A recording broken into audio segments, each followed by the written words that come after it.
It all started with an interview that the incoming Secretary Treasury, that is Scott Bessent, gave to Bloomberg.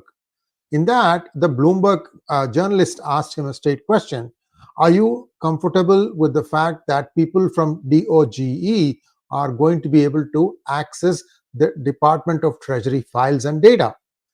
And he said, well, they have access, but it's all read only, which means they will be able to find out where the money went. They are not going to be able to make any changes to it. That's what read only means. But then this seems to have kicked up a huge storm. What then happened was that 19 state attorneys general, 19 states in the United States, there are 50 states, of course, they sued, and a New York judge has just put a complete ban on the access of data to DOGE as well as to the incoming Secretary Treasury, Scott Bessent. Even Bessent cannot access this data. Hard to believe, isn't it? The boss can't see the data. They have essential. So this order is being debated because there are several questionable things with this order. Remember, I am not a lawyer. So I'm just reading the situation. I've given you a bunch of reference links. You can read that because things are moving extremely quickly. This is one side. On a separate lawsuit, one judge has permitted two DOGE employees, just two DOGE employees, to be able to read the data from the Treasury. It's a different matter that China has hacked into Department of Treasury's website and they have got all the data. That doesn't seem to bother this judge.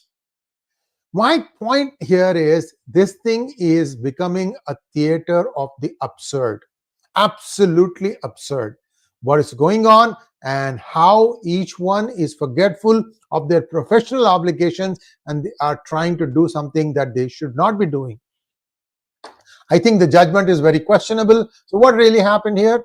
Judge Paul Engelmayer forbade all political appointees, including the Treasury Secretary, from accessing the Department of Treasury data. Then who gets to access it?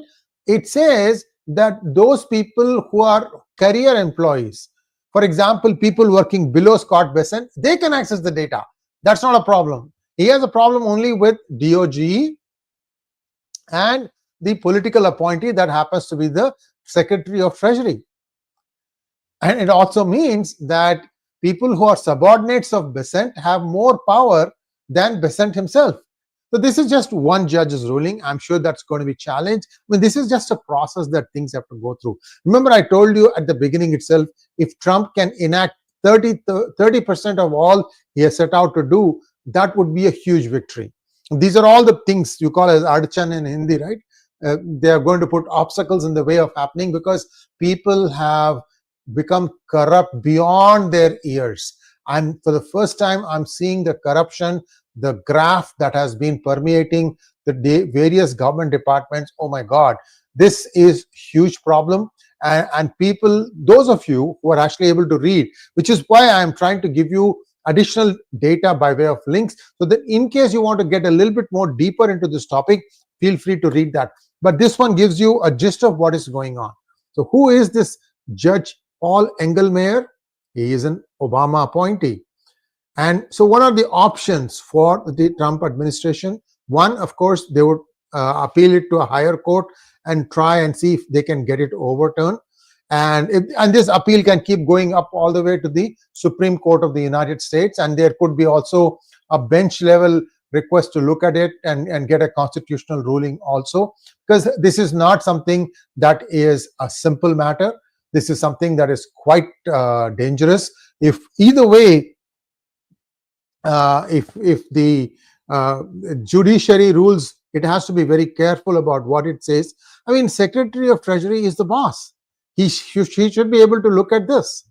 And there are, again, things happening at cross purposes. For example, 60,000 federal employees wanted to take the offer of early retirement, but they were forbidden to do so. You know why? Because the government employees union, they went and moved the court and got a stay order. Why? Because the union probably was afraid that if so many people fall off, then all the union fees will just vanish. and there will not be a need for them to be around anymore. So you see all these different lumpens trying to stand up and make noise, and we are also seeing people protesting in front of the Department of Education. I think I saw Ilhan Omar, if I remember correctly. I think I also saw AOC there, and a bunch of other congressmen and women. This is becoming, like I said, it is becoming a little ridiculous what is going on. There is a new sheriff in town. Yes, he's cracking the whip, and you have to comply. As long as he is within the law to do what he wants to do, you have to comply. You have to obey the law. A lot of things are going on, and there are more things that will be coming in about 3 hours time, where I'm going to uncover some huge, I mean, we are now talking in hundreds of billions of dollars of corruption, and that will be at 6 o'clock. Just come back and take a look at that. I just thought that I should seed you all with what is going on in this. I think this is the first salvo. There'll be many more things cross back and forth, until finally the Supreme Court of the United States will settle the matter once and for all. But clearly, the DOGE is making a huge difference. Let me give you one last parting information. Last year, $100 billion was the expenses or the money that Department of Treasury approved. You know what? They can't explain where 50 billion, that is 50% of that, went. This is the Department of Treasury, and we know that China has already hacked into it. Does it mean that China is draining the money? Come on now. Things are just getting way too absurd, and people are shit scared. I don't know if this judge has some other problem that he thinks might surface because of this, because ex parte is very, very unusual. You don't even give the chance for one side to present its case and pass the order. How is that even possible? Take a look at this. First point that I made.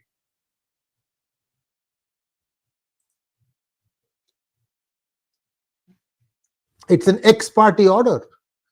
The Trump side was not even given a chance to answer why they did that. That to me is very, very strange. Very strange. Okay, we have one question before I wind up. Loved your show on daily elections with Sumit. Keep up the awesome work. Thank you so much, Anand.